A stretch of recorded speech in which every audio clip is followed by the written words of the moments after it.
안녕하세요. 서재동 목사입니다. 오늘은 함께 시편 17편을 살펴보도록 하겠습니다. 먼저 이 17편의 말씀을 제가 읽도록 하겠습니다. 여호와여, 의의 호소를 들으소서. 나의 울부짖음에 주의하소서.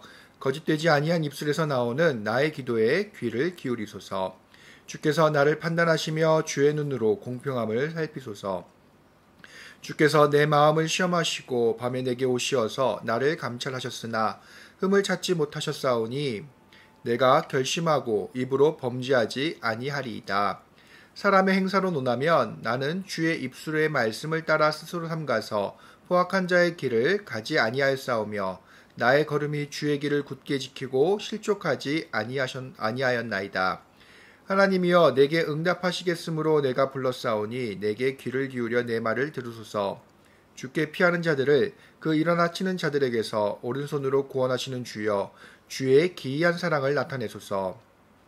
나를 눈동자같이 지키시고 주의 날개그늘 아래 감추사 내 앞에서 나를 압제하는 악인들과 나의 목숨을 노리는 원수들에게서 벗어나게 하소서. 그들의 마음은 기름에 잠겼으며 그들의 입은 교만하게 말하나이다. 이제 우리가 걸어가는 것을 그들이 애워싸서 노려보고 땅에 넘어뜨리려 하나이다. 그는 그 움킨 것을 찢으려 하는 사자 같으며 은밀한 곳에 엎드린 젊은 사자 같으니이다. 여호와여, 일어나 그를 대항하여 넘어뜨리시고 주의 칼로 악인에게서 나의 영혼을 구원하소서. 여호와여, 이 세상에 살아있는 동안 그들의 분깃을 받은 사람들에게서 주의 손으로 나를 구호하소서. 그들은 주의 제물로 배를 채우고 자녀로 만족하고 그들의 남은 산업을 그들의 어린 아이들에게 물려주는 자인이다. 나는 의로운 중에 주의 얼굴을 배우리니 깰 때에 주의 형상으로 만족하리이다. 아멘. 오늘 이 시편의 말씀은 특별히 양식으로 볼 때에 탄원시로 분류합니다. 탄원시로 분류하지만 더 정확하게 그 상황들을 이야기하자면 이 시편 17편의 학자들은 대적에게 쫓기는 자의 기도라는 제목을 붙이고 있습니다. 그러니까 상황을 보면 상당히 긴급하게 흘러가는 그런 상황들을 우리가 확인해 볼 수가 있습니다. 특별히 여러분, 이 17편은 하나님께 대해서 구원해달라는 그런 요청을 우리가 확인을 할 수가 있습니다. 그런데 이 구원을 요청하는 이 기도를 우리가 살펴볼 때에 우리는 여기에서 기도자가 어떠한 삶을 살아왔는지도 확인할 수 있고요. 또한 하나님은 어떤 분이신지, 어떤 분이시기에 우리를 구하실 수 있는지, 구원해 주실 수 있는지 그 내용을 이 17편은 담고 있습니다. 그래서 오늘 이 17편의 말씀을 살펴보면서 우리 하나님의 백성들이 어떻게 기도해야 하는지, 어떤 자세로 살아가야 하는지, 또한 그렇게 살아갈 때 어떻게 어려움을 겪게 되는지, 또한 그런 어려움 속에서도 하나님께서는 왜 우리를 구원해 주시는지 이 내용들을 이 17편을 통해서 한번 살펴보도록 하겠습니다. 가장 먼저 기도자는 자신이 하나님의 말씀 가운데 거해서 살아왔음을 이렇게 이야기하고 있습니다. 1절을 한번 살펴보겠습니다. 여호와여, 의의 호소를 들으소서. 나의 울부짖음에 주의하소서. 거짓되지 아니한 입술에서 나오는 나의 기도에 귀를 기울이소서. 그런데 이 1절뿐만이 아닙니다.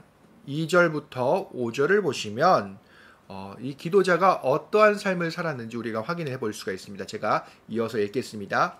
주께서 나를 판단하시며 주의 눈으로 공평함을 살피소서. 주께서 내 마음을 시험하시고 밤에 내게 오시어서 나를 감찰하셨으나 흠을 찾지 못하셨사오니 내가 결심하고 입으로 범죄하지 아니하리이다. 사람의 행사로 논하면 나는 주의 입술의 말씀을 따라 스스로 삼가서 포악한 자의 길을 가지 아니하였사오며 나의 걸음이 주의 길을 굳게 지키고 실족하지 아니하였나이다. 여러분, 이 말씀을 잘 보시면 기도자는 평생 이 하나님의 말씀 속에서 살아왔음을 이렇게 하나님께 말씀드리고 있습니다. 그러니까 하나님의 말씀을 따라 살면서 자기는 한 번도 이제 좌로나 우로나 치우치지 않았다는 것을 이제 근거로 삼아서 하나님께 구원해달라고 얘기를 하는데, 우리는 여기서 주의해야 할 것이 하나 있습니다. 무엇이냐면 이것이 공로주의가 아니라는 것입니다. 내가 하나님의 말씀을 지키면서 살아왔기 때문에 그것 때문에 하나님께서는 나를 구원해 주셔야 한다라는 그런 의미가 아닙니다. 여기서는 분명히 기도자가 내가 이렇게 살아왔습니다. 그리고 하나님 제 기도를 들어주십시오. 라고 이렇게 이야기를 하고 있지만 이것이 우리가 오해할 수 있는 부분이 있습니다. 공로, 그러니까 기도자의 공로 때문에 하나님께서 또는 하나님이 구원해 주셔야 한다는 그런 말이 아닙니다. 그것은 무엇이냐면 첫 번째, 기도자가 이렇게 자신의 의로움, 하나님의 말씀대로 살아왔음을 이렇게 강력하게 주장하는 이유는 바로 대적자와 자신의 삶을 비교하기 위해서입니다. 오늘 제가 서두에도 말씀드렸듯이 이 기도는 대적에게 쫓기는 그런 사람의 기도라고 말씀을 드렸습니다. 그러니까 기도자는 자신의 삶이 자신을 괴롭히고 있는 대적자와는 다르게 살아왔다라고 하나님께 고백하는 것입니다. 잘 보시면 2절을 보시면 주께서는 나를 판단해 달라라고 이렇게 표현하고 있지 않습니까? 그러니까 시편 17편에서 드러나는 하나님은 어떤 하나님이시냐면 판단하시는 하나님, 재판관이신 하나님이십니다. 특별히 하나님은 성서에서 이렇게 옳고 그름을 판단하시고 정말 하나님의 말씀대로 살아왔는지를 판단하시는 분입니다. 그런 것들을 또 시편 17편은 강조하고 있는데요. 그 가운데 하나가 무엇이냐 하면 15절에 있습니다. 제가 읽겠습니다. 나는 의로운 중에 주의 얼굴을 배우리니 낄 때에 주의 형상으로 만족하리이다. 이 말씀을 보면 마치 아침 햇살이 비추듯이 하나님께서 의로운 중에 얼굴을 비추신다라는 그런 의미인데요. 이것은 하나님을 태양의 그 빛에 비유하고 있는 비유법입니다. 근데 이것은 신학적으로 볼 때 예루살렘의 신학 전통을 따르고 있다라고 얘기합니다. 예루살렘에 있는 신학 전통 중에 가장 특별한 것은 무엇이냐면 하나님을 이렇게 태양에 비유하면서 하나님을 공의의 하나님과 정의의 하나님으로 비유하는 것입니다. 그러니까 충분히 하나님께서는 재판을 하실 수 있고 판결하실 수 있는 분으로 묘사하는 겁니다. 그렇기 때문에 오늘 시편에서 이 기도자는 자신의 의로움을 악인과 비교해서 판단해 달라라는 의미입니다. 그것을 통해서 자신을 이 어려운 상황에서 구원해 달라는 그런 의미입니다. 그러니까 공로가 아닙니다. 또 두 번째입니다. 이것은 또 어떤 것을 의미하냐면 내가 하나님의 말씀대로 살아왔음을 이렇게 말하는 겁니다. 내가 하나님의 말씀대로 살았는데 지금 그 하나님의 말씀대로 살다가 제가 어려움을 겪고 있습니다. 이 일을 해결하실 분은 오로지 하나님 한 분뿐이다라는 것들을 역설하고 있는 것입니다. 그것들을 어디서 확인할 수 있냐 하면 그러니까 전적으로 하나님께서 구원해 주셔야 한다는 그 표현이 어디 있냐 하면 바로 7절에 있습니다. 7절 함께 읽겠습니다. 주께 피하는 자들을 그 일어나 치는 자들에게서 오른손으로 구원하시는 주여 주의 기이한 사랑을 나타내소서. 오늘 본문에 보면 하나님의 사랑을 기이한 사랑이라고 표현하고 있습니다. 이 표현은 히브리어로 할 때에 헤세드라고 합니다. 보통은 은혜나 하나님의 그런 값없이 주시는 선물들을 표현할 때에 이 헤세드를 쓰게 됩니다.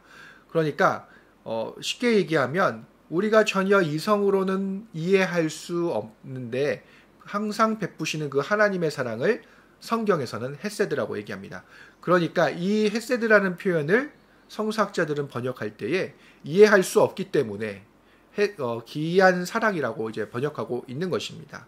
그러니까 우리가 받을 자격이 없는데 이 받게 된 모든 것들을 그의 기이한 사랑, 그러니까 헤세드로 표현할 수 있습니다.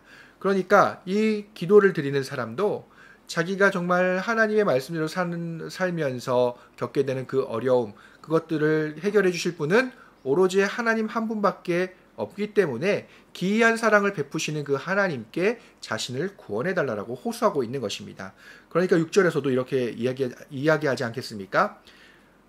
하나님이여 내게 응답하시겠으므로 내가 불렀사오니 내게 귀를 기울여 내 말을 들으소서. 그러니까 하나님 한 분만이 나를 구원해 주실 수 있다는 것들을 표현하고 있습니다. 그러니까 오늘 본문에서 자신이 하나님의 말씀을 지키고 살아왔다는 것들을 강조하는 것은 자기의 공로를 말하는 것이 아닙니다. 대적과의 비교, 그리고 하나님께서 전적으로 자신을 구원해 주셔야만 자신이 살 수 있음을 드러내는 표현이라고 할 수 있습니다. 그리고 9절에서 14절을 잘 읽어보시면 기도자가 결국 하나님의 말씀 때문에 그 말씀대로 살다가 겪게 되는 그런 어려움들을 표현하고 있습니다. 제가 읽겠습니다. 내 앞에서 나를 압제하는 악인들과 나의 목숨을 노리는 원수들에게서 벗어나게 하소서. 그들의 마음은 기름에 잠겼으며 그들의 입은 교만하게 말하니이다. 이제 우리가 걸어가는 것을 그들이 에워싸서 노려보고 땅에 넘어뜨리려 하나이다. 그는 그 움킨 것을 찢으려 하는 사자 같으며 은밀한 곳에 엎드린 젊은 사자 같으니이다. 여호와여 일어나 그를 대항하여 넘어뜨리시고 주의 칼로 악인에게서 나의 영혼을 구하소서. 여호와여 이 세상에 살아있는 동안 그들의 분깃을 받은 사람들에게서 주의 손으로 나를 구하소서. 그들은 주의 제물로 배를 채우고 자녀로 만족하고 그들의 남은 산업을 그들의 어린 아이들에게 물려주는 자이니이다. 예, 이 본문에서 이야기하듯이 악인들은 주의 제물로 배를 채운다라고 이제 이야기하고 있습니다. 그리고 그 남은 것들을 자녀에게 물려준다라고 얘기합니다. 이들에게는 하나님께서 베푸신 그런 거에 대한 감사가 없고요. 또한 이 표현은 중의적으로 하나님의 백성들에게서 빼앗은 그런 제물들, 그러니까 하나님의 말씀대로 살아가는 그런 사람들에게서 빼앗은 제물로도 이해할 수 있습니다. 그렇기 때문에 우리가 하나님의 말씀대로 살아가다 보면은 바로 이러한 사람들과의 갈등 속에서 우리는 고난과 어려움을 겪을 수밖에 없습니다.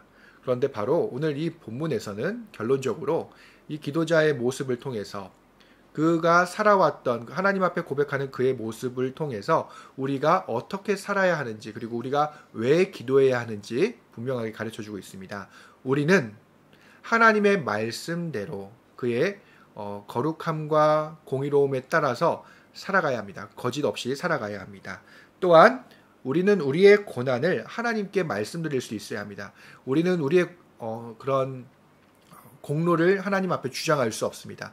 우리가 이야기할 수 있는 것은 내가 다른 사람과 비교할 때, 내 대적과 비교할 때 그래도 내가 하나님께 더 가깝게 살았음을 이야기할 수 있고요. 또 우리는 할 수 없지만 기이한 사랑을 베푸시는 그 하나님만이 나를 구원해 주실 수 있다라고 우리는 이야기할 수 있습니다. 그렇게 기도할 수밖에 없습니다. 그래서 오늘 이 17편은 우리가 그럼에도 기도해야 하고 그럼에도 우리가 하나님의 말씀대로 살아가야 한다는 것을 우리에게 가르쳐주고 있습니다. 우리의 삶 속에서 정말 20편, 17편의 기도자와 같이 다윗과 같이 정말 하나님의 말씀대로 살아가고 또한 우리를 판단하시는 하나님 그리고 이 다윗의 고백처럼 하나님께서 밤중에 내게 오셨을 때 나에게서 흠을 찾을 수 없었다라고 하는 그런 고백이 우리 삶 가운데 있을 수 있기를 우리 주님의 이름으로 축원합니다. 그러면 다음 시간에 뵙도록 하겠습니다. 감사합니다.